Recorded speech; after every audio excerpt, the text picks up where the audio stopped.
Uh, Welcome everyone and good afternoon.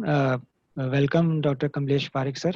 So today we are going to have a lecture on adolescent immunization, which is very important for especially the DNV students, as this is one of their main questions. So we will just listen to Dr. Kamlesh Parekh sir. He is one of the initial alumni for Nirmal Hospital. So we welcome sir, please. Yeah. Uh, Thank you, Mohit, for your initiative and leadership. Yeah, in fact, I was the first MD at Nirmal Hospital. After Usha, I was the first person to be there as a doctor, pediatrician. We will begin with our session on adolescent immunization. I have a special interest in adolescents.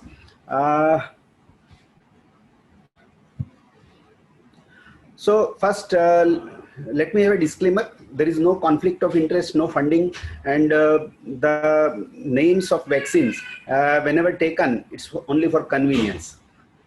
Jokes apart, why this topic selected by Mohit?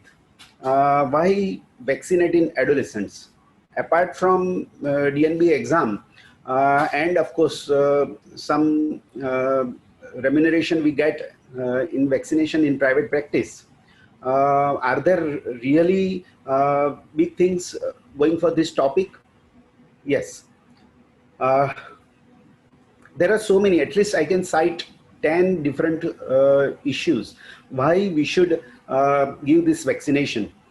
And first and foremost, I would like to say that higher morbidity in adolescents due to upward shift in hepatitis A and especially in varicella. We will see how the upward shift helps in increasing morbidity and even mortality later on during these slides. So first is higher morbidity in adolescents. That's why we need adolescent vaccines. Second is higher incidence in this age group, especially of few vaccine preventable diseases such as mumps and meningococcal infection in certain areas of our world. Third is boosting the waning immune responses. We know that as age increases, the primary immunization which we received wanes off, immunity wanes off. And in fact, only 62% of our population is getting immunized. Primary immunization is complete. So in even 38%, there is no immunity at all. So as a catch-up vaccination, we need to vaccinate for measles, pertussis, tetanus, diphtheria, these diseases amongst all. So boosting the waning immune responses, whether we have received primary immunization or it is there is no primary immunization at all. We need these vaccines during adolescence. Fourth one, protection against later diseases such as cervical cancer, which appear during late adulthood, which is closely associated with or is due to human papillomavirus, and it is easily preventable disease to some extent. 70% may be prevented. Then there are control projects or programs going on by various governments such as measles elimination, rubella and congenital rubella syndrome control programs. During these projects, we need to vaccinize even adolescents. Adolescents are prone for certain infections such as hepatitis B due to substance abuse. IV drugs they take, almost 10 to 12% of our population is prone for substance abuse, and unprotected sex exposing them to these diseases such as human papillomavirus infection, and which may lead to cervical cancer at later date. For travel and abroad study, we need meningococcal vaccine or yellow fever vaccine, and even meningococcal A vaccine, especially for travel related purposes. As a catch-up, as I already told you, that whenever the infection, whenever there is a no immunity provided during primary immunization series, we have to give this vaccination in adolescents. High risk group, adolescents who are having immunocompromised status such as HIV, or on steroids for prolonged time, or those who have implants inside and very near to brain such as cochlear implant, we need to give certain vaccines such as pneumococcal or even meningococcal vaccines. And asthma, or especially cardiac patients, they need influenza vaccines regularly. And there are certain circumstances such as dog bite for adult, adolescent, or pediatric age group. We need ARV. Or in endemic area, especially in adolescents, Chap B encephalitis vaccine catch up to 15 years of age is definitely recommended. So friends, this is very important vaccination age group, and which we should not ignore. And in our pediatric practice, we are not taught much on this importance, and that's why we are lacking in vaccinating these adolescents. I have seen many pediatricians who do not routinely vaccinate adolescents. So the young guys amongst you should always keep in mind that apart from exams and other things, you will vaccinate if you remain in pediatric adolescent practice. So which are the vaccines in adolescents? First, mandatory IAP recommended adolescent vaccines, that includes DT, TD or Tdap. Second is catch-up immunization in adolescents, where there has been no primary vaccination given to the child. And third one, special circumstances that I talked to you. So first, let's come to IAP recommended mandatory adolescent vaccines. First is Tdap or TD. As you can very well see that T is capital, so full strength. D and P are small, so it is 1/5 of the strength of the full primary immunization series. And M is acellular. As you know, after 7 years, pertussis, if wholesale given, it causes a very severe local reaction as well as systemic reactions. In government setup, TD is recommended, and it has been started for last 1.5 years at all government of India places. So we are not affording on a national scale to give pertussis vaccine, but in private setup, we are able to give either according to the patient's choice. Why pertussis is needed? Because the cases are on the rise.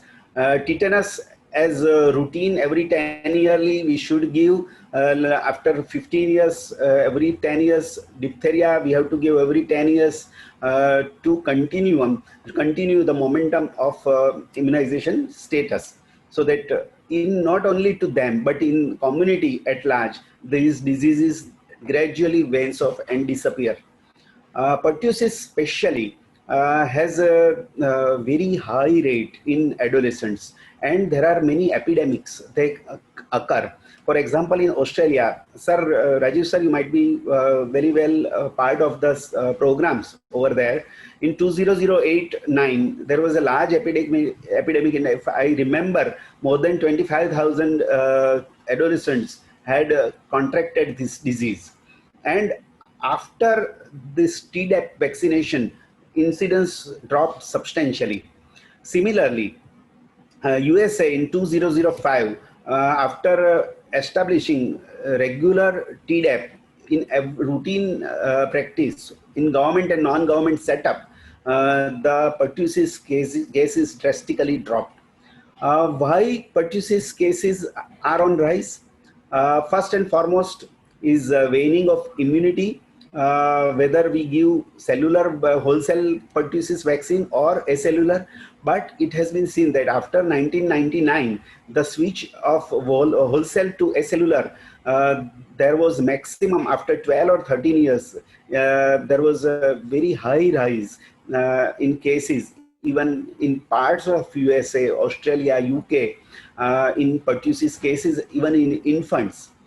So that is about not only wholesale, but even acellular, it is more if given in primary series. And waning of immunity occurs faster if there is acellular given in primary series.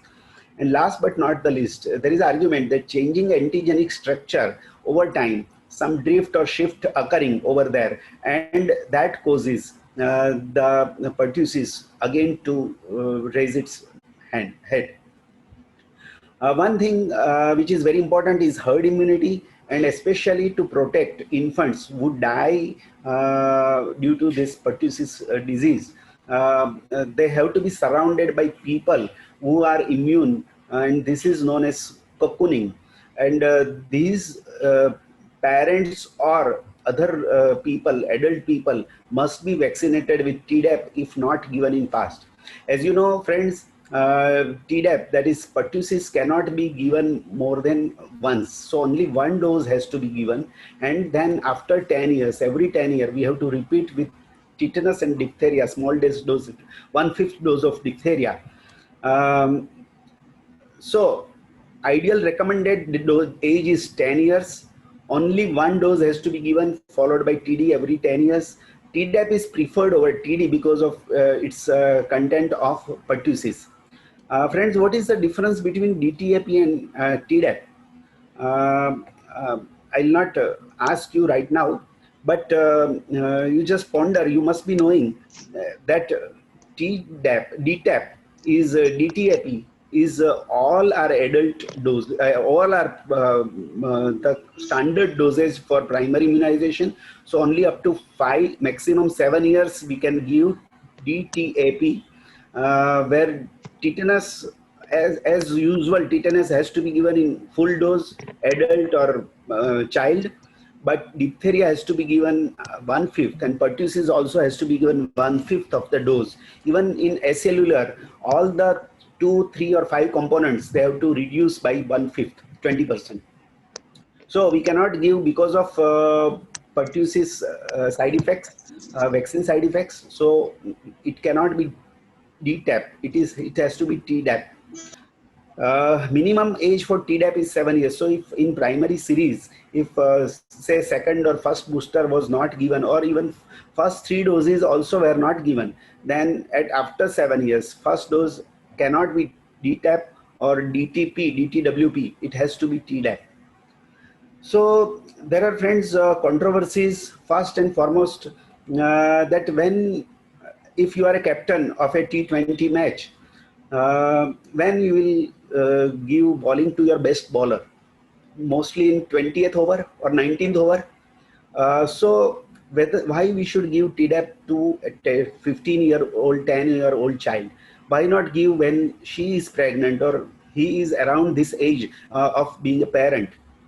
So at that time, if given, then cocooning would be the best and infant protection would be the best.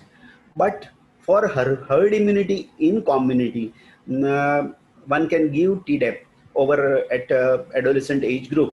So there is a controversy going on, and later on, let's say after a few years, it will be very clear. Second controversy, whether to give primary immunization with wholesale or acellular to reduce waning of immunity. Still data is not very clear, but whatever is coming, if you give adolescent Tdap, then there is no need for wholesale vaccine in form of DTP or pentavalent vaccine if you are going to give at 10 or 12 years. So then waning of immunity will be taken care by Tdap. Friends, it is cost effective, and almost $1 billion US dollar have been saved as per their studies during the 10 years they observed after vaccinating with Tdap. Second vaccine we come to, mandatory vaccine is HPV, human papilloma virus vaccine. Friends, as you know, carcinoma cervix is the second or third in different areas of world. It is the third commonest female malignancy. Not only this, but other malignancies are associated with human papilloma virus. These malignancies, almost 85% of malignancies associated with HPV is cervical cancer, but there are vaginal cancer, vulval cancer, rectal cancer, penile cancer, and oropharyngeal, including tonsil, and the hypopharynx. So these all can be prevented by HPV vaccine to much extent. So friends, why this this much hue and cry? This is not only third highest cause. Almost 62,000 deaths were recorded a few years back in India because of cervical cancer, and almost we can say that 70% could have been prevented if in past these ladies had received HPV vaccine. Uh, there are many, say for example, in prevalence, if we consider HPV is occurring, has a prevalence of 1 in every 9 or 10 women of fertile age, say between 15 to 45 or 60 years of age. In all age, I'm sorry, all age group of females, it is 9 to 10% is the prevalence of HPV. And so 11% is the prevalence of this disease, this papilloma virus. And out of 11, 3.2% belongs to only one strain, that is HPV 16. So HPV 18 consists for 1.4% out of 11%. So almost 1/5 are HPV 6 and 1/3 are HPV 18 and 1/3 are HPV 16. So if we give this vaccine, then we can very well prevent almost 60 to 70% of our population, female population are dying from cervical cancer. Recommended age is 9 and 9.5 years. Only 2 doses are advised for girls less than 14 years and 364 days before 15th birthday. Only 2 doses have to be given and 6 months apart. So why early? Can anyone say why early? Most importantly, sexuality begins at early age in adolescence. In India, 25% of our population are females are sexually active before 18 years of age, and almost 12%, 8% of them are active below 15 years of age. So 8% of females are active sexually before 15 years of age, and that rings a bell. And only 3% of them use condom. So there is a very high chance of sexually transmitted diseases to catch in these females, and HPV has to be there to be protected at early before they start doing sexual activity. Why 2 doses to these younger children? Most important because the younger the age, the vaccination response is better, immunogenicity is better. So this is the main reason we give only 2 doses, provided the female is non-compromised. If immunocompromised, then they have to go by 3 doses, and 3 doses, and 15 years and older, 3 doses are recommended at 0, 1 and 6 if it is Cervarix, of 0, 2 and 6 if it is Gardasil. As you know, 2 brands are available in market: HPV2, that is Cervarix, that contains HPV 16 and 18, and HPV4 that contains along with 16 and 18 strength, it also contains HPV 6 and 11. 6 and 11 are not more important for not at all important for preventing cervical cancer, but it is important for warts, for female as well as male warts, penile warts especially. And you know, almost 0.1 to 0.2% of our population suffers from these warts, and which is a very pathetic condition and needs prevention. So, but it is not very important in the list because it doesn't cause any mortality. So theoretically we can prefer Gardasil, but practically Cervarix is one that can be used. Males in India, it is not yet recommended, but in USA it is legally licensed for males as well, above 11 to 12 years of age, for their own safety, such as warts for penile cancer, anal cancer, uh, but not only that, for their spouses or sexual partner, it is recommended as in vasectomy. This is recommended in USA. Off-the-label use in India can be done, but it is not licensed as yet. One more vaccine is in pipeline from same MSD, that is HPV-9 and nano HPV, what we call.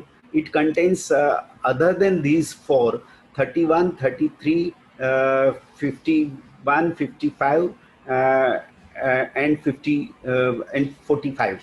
This nanovalent is very useful, especially in Southeast countries, in USA, where more 20% of cervical cancer can be prevented. So friends, almost 90% of vaccines can be, cervical cancer can be prevented with HPV. But right now it is not available in Indian market, nor it is licensed.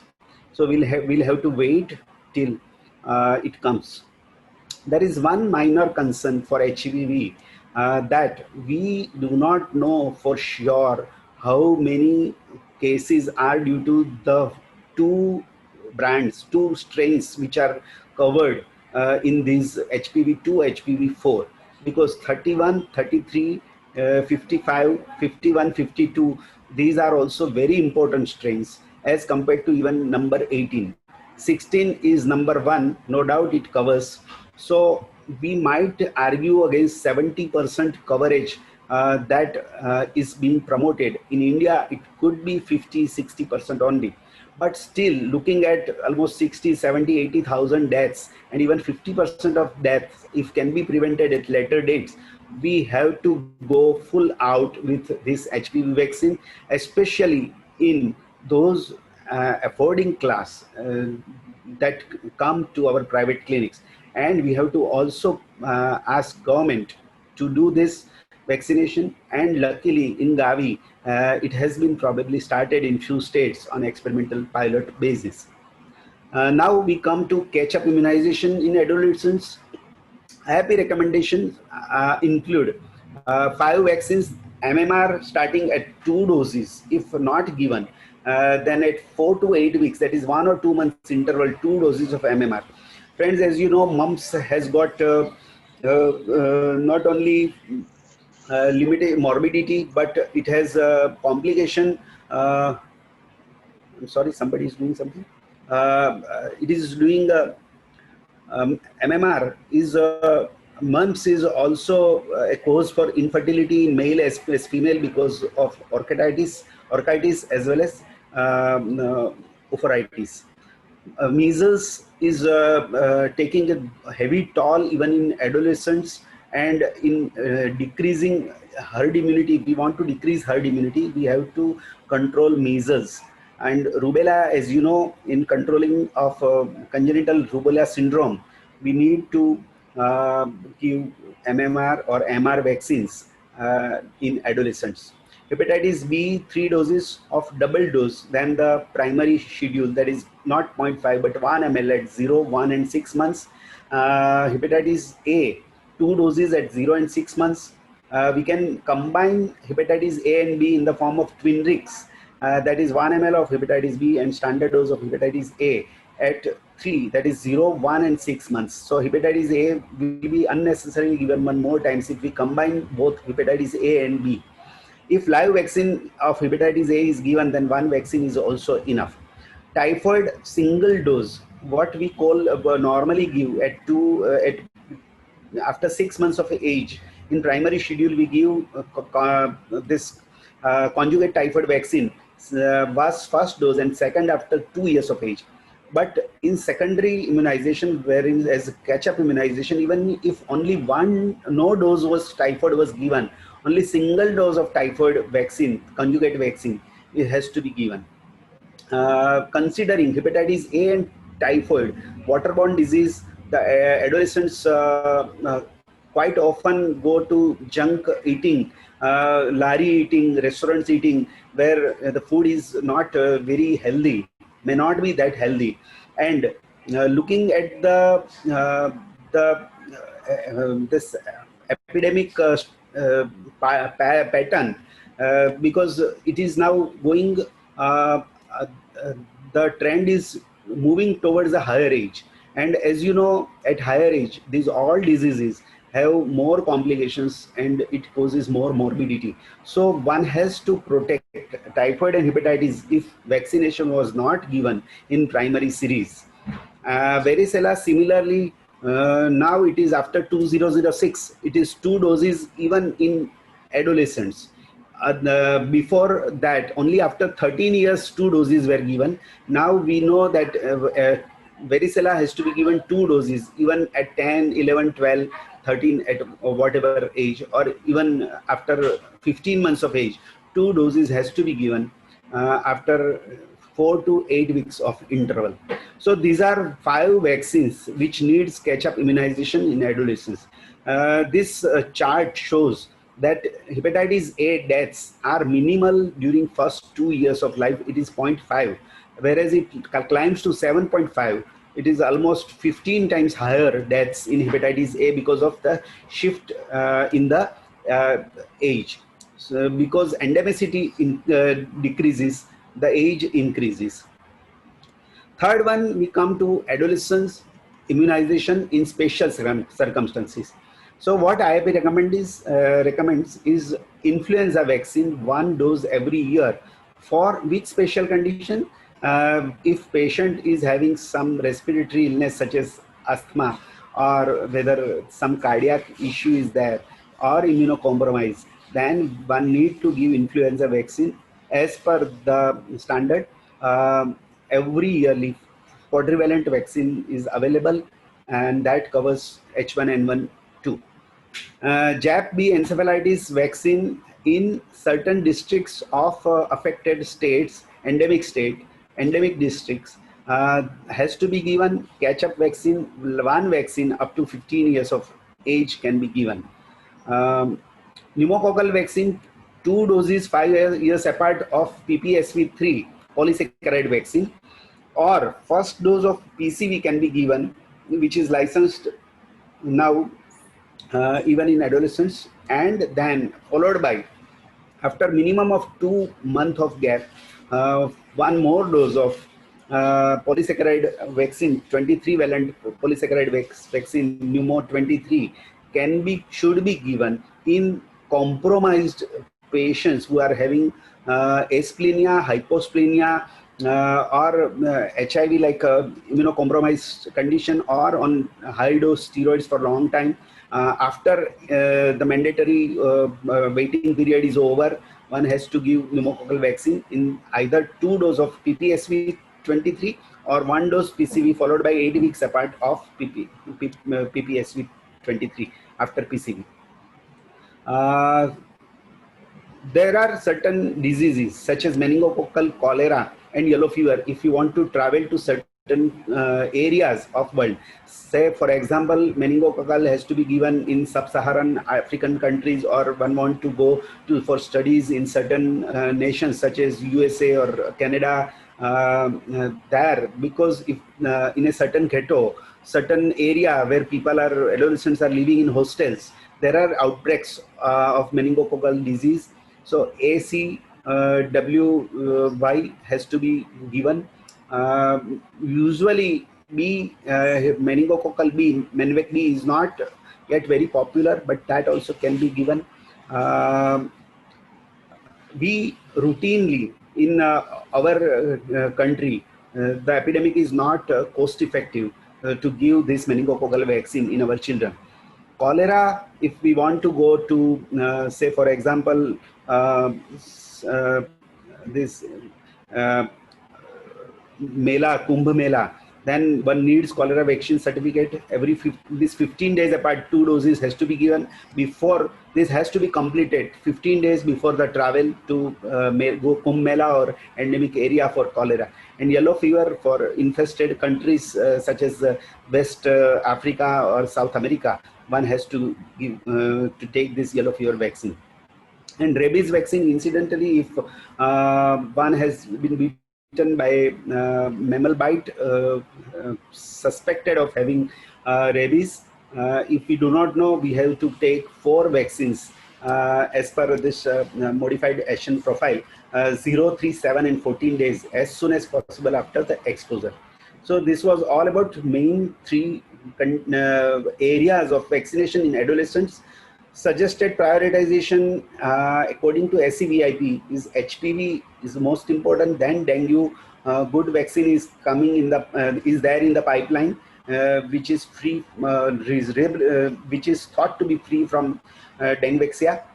TD or Tdap must be given in priority. Mumps, MMR, hepatitis A, typhoid, varicella, and hepatitis B in this sequence. The ACVIP has recommended to Government of India. Potential future adolescent vaccines include herpes simplex, CMV, RSV, chlamydia, group B, strepto, and dengue. Friends, coming to the last 2 slides, why we are not yet giving full-fledged adolescent immunization? Which are the barriers to ponder? One is lack of awareness amongst ourselves and in public. Public feels that, people feels that after early childhood finishes, say after 4 or 5 years, there is no need for vaccine. There is no visit needed in a healthy adolescent to go to a pediatrician or a general practitioner. So there are even missed opportunities. Patient has come for some minor counseling, some psychological issues, some enuresis, or some other miscellaneous issues, and or some minor ailments, and we miss this opportunity, and we cannot convert because of our awareness or prioritization. Decreased healthcare facility visit is always there. In first year of life, there are so many visits, and adolescents, there are very rare visits. Cost is a prohibiting factor for many people in India, especially TDAP must be around 1200 to 1800 rupees to the patients. There are 2 vaccines available in India. Only Boostrix is available as a TDAP, but Adacel, which is 5-component vaccine, is not yet available. The Boostrix is 3-component vaccine. Lack of past records, whether we need to give catch-up vaccination, we do not know. Parents do not know whether child was immunized in a primary series or not. We don't have any records. Forget about computerized records. Then comes the fear of side effects. People are afraid that it will be very painful, and to some extent, pain, especially in HPV, is somewhat significant. But with improved safe vaccines, this should not be a deterrent. And last but not the least, government still focus is not adequate. Barring TD, which for last 2 years it has been introduced, an MR campaign for congenital rubella syndrome as well as measles, this is not very effective. And Japanese B encephalitis, JE vaccine, is definitely being given, is in focus by government, but all other vaccines that we discussed today, they are not in priority of government.